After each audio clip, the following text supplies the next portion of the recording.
दोस्तों ज़रा सोचिए, आपके घर के बिल्कुल पास वाले पड़ोसी के आंगन में अगर अचानक अमेरिकी सेना उतर आए तो, और वो भी ऐसे पड़ोसी के यहाँ जहाँ से भारत का नॉर्थ ईस्ट जुड़ता है और जहाँ से म्यांमार तक का रास्ता खुलता है। क्या ये सिर्फ एक मदद मिशन है या फिर इसके पीछे छिपा है अमेरिका का बड़ा गेम प्लान? सवाल बड़ा है दोस्तों। अमेरिका आखिर बांग्लादेश में क्या कर रहा है? चिटगोंग एयरपोर्ट पर उतरे अमेरिकी सैनिक C-130J से सुपर hercules जैसे विशाल विमान से आए।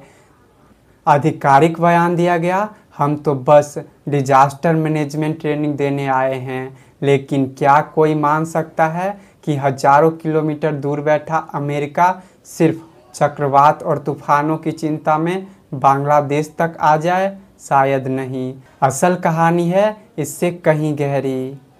बांग्लादेश एक छोटा देश सही, लेकिन इसका भौगोलिक स्थिति इसे बनाती है साउथ एशिया का हॉट स्पॉट।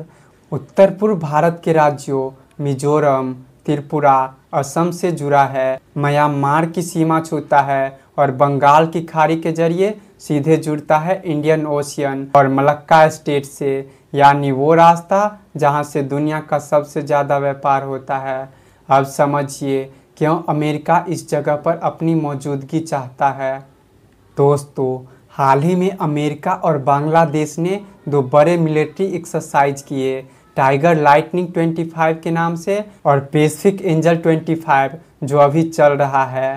कागज़ पर लिखा है ये ह्यूमैनिटेरियन असिस्टेंट ड्रिल है, लेकिन सोचिए 92 अमेरिकी सैनिक, भारी भरकम जहाज, हाईटेक इक्विपमेंट्स, क्या सिर्फ रिलीफ ट्रेनिंग के लिए इतने संसाधन लाए जाते हैं? असल में ये फुटप्रिंट ज़माना है, यानी आज अभ्यास कल परमानेंट बेस। और यही डर है भारत और म्यांमार को। यहाँ याद आता है शेख हसीना और मोहम्मद यूनुस का नाम। शेख हसीना ने अमेरिका को st मार्टिन आइलैंड देने से मना किया। कुछ ही महीनों बाद उनकी सरकार गिर गई और सत्ता में आए मोहम्मद यूनुस, जिन्हें माना जाता है अमेरिका का करीबी। अब यूनुस के दौरे में अमेरिका खुलकर एंट्री कर रहा है। क्या ये रिजीम चेंज का क्लासिक उदाहरण नहीं है? भारत के लिए ये खबर चिंता क्यों है? क्योंकि भारत का नॉर्थ ईस्ट बांग्लादेश के रास्ते जुड़ता है। अगर वहाँ अमेरिकी मौजूदगी बढ़ती है तो भारत की स्ट्रेटेजिक सिक्योरिटी खतरे में पड़ सकती है। और म्यांमार, जहाँ चीन पहले से मौजूद है, अब अगर अमेरिका भी एक्टिव हो जाए तो भारत बीच में फंस सकता है। सोचिए, एक तरफ चीन, दूसरी तरफ अमेरिका और बीच में भारत। क्या ये आने वाले समय की नई कोल्ड वार ग्राउंड नहीं बनेगी? अब इसमें जुड़ता है म्यांमार का मसला। म्यांमार, जहां तानाशाही सेना सत्ता में है, लेकिन वहां है रेयर अर्थ मिनरल्स का खजाना, जो आज के टेक्नोलॉजी और डिफेंस के लिए सोने से भी कीमती है।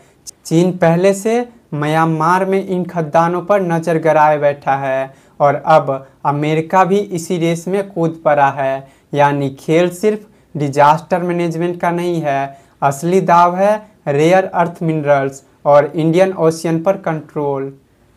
तो दोस्तों, अब सवाल आपके लिए है, क्या अमेरिका सच में मददगार है या फिर ये सिर्फ एशिया में अपना स्ट्रेटेजिक बेस बनाने की चाल है? और भारत को अब किस तरफ झुकना चाहिए, चीन या अमेरिका? बांग्लादेश में अमेरिकी सैनिकों का उतरना सिर्फ एक न्यूज़ हेडलाइन नहीं, ये है आने वाले समय की नई भू राजनीतिक जंग की शुरुआत। आपको क्या लगता है, क्या अमेरिका का बांग्लादेश में रहना भारत के लिए खतरे की घंटी है या ये भारत की सुरक्षा के लिए फायदे का सौदा? अपनी राय हमें कमेंट में ज़रूर बताइए।